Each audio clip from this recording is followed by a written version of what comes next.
A crime has been committed. Now, the investigation to uncover the facts begins. It's all about collecting the evidence and building the case. We are the victim's voice, committed to protecting their safety and rights.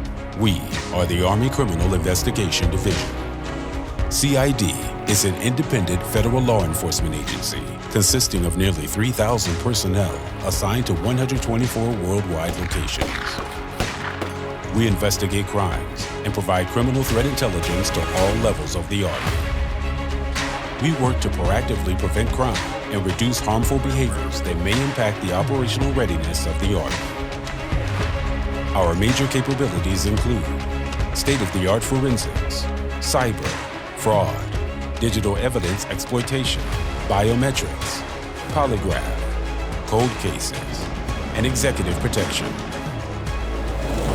CID provides mission-specific, real-world training to deliver professional, highly capable law enforcement special agents to the Department of the Army. Law enforcement training in general comes down to what was traditionally lecture-based, PowerPoint-dependent, in a classroom, listening to a subject matter expert tell you how to do a job. That has thankfully transformed over the years to become a more practical, scenario-based education system where you get the students out of the classroom and you get them doing. The best part of CID is the people. We have an incredible team of professionals that work in executive protection, and overall the CID agents that support in the field doing investigations are phenomenal people. They're people who care, who want to be here, and it shows in their work.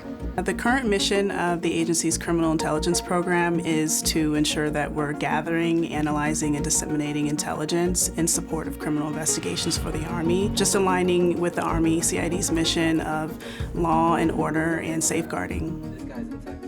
We've got specialized training, specialized equipment. Since our area of focus is specifically on forensics, we've got more experience in that.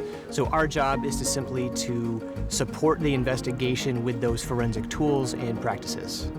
We maintain our vigilance in this field by partnering with federal agencies. The technology is constantly changing with unmanned aerial systems, and we don't stay in a bubble. We work with them constantly to understand their best practices and tactics, and we incorporate them into our mission as well.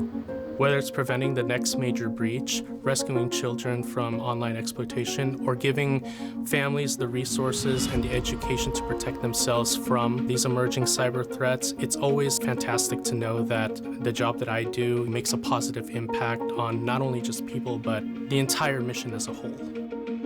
For those agents that are interested in becoming a polygraph examiner, my best advice to them would be get used to talking to people, get used to interviewing people, thinking of the right questions, using a law enforcement mentality to ask, how can I ask a question that will prove or disprove the information that they're telling me?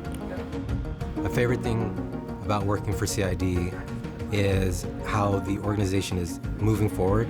As cyber threats develop and criminals get better at what they do, we need to get better at what we do. We stay vigilant in different security environments by working with our industry partners, whether we're overseas and it's host nation law enforcement that we're working with, or the different elements associated with the Executive Protection Directorate. That information is always coming in a real-time manner. Whether it's open source or classified, we'll be able to adjust our posture based on that information we're receiving. The primary mission of the CID Fraud Department is to detect and deter fraud as it applies to the Army and the Army's mission worldwide, to guard against fraud in the Army systems and equipment, and protect the warfighter. The crimes we investigate may be complex, but our goals are clear. Stay ahead of the criminals, defend the vulnerable, discover the facts, be curious, move toward the danger. A global force protecting the warfighter and Army resources across all spectrums of conflict.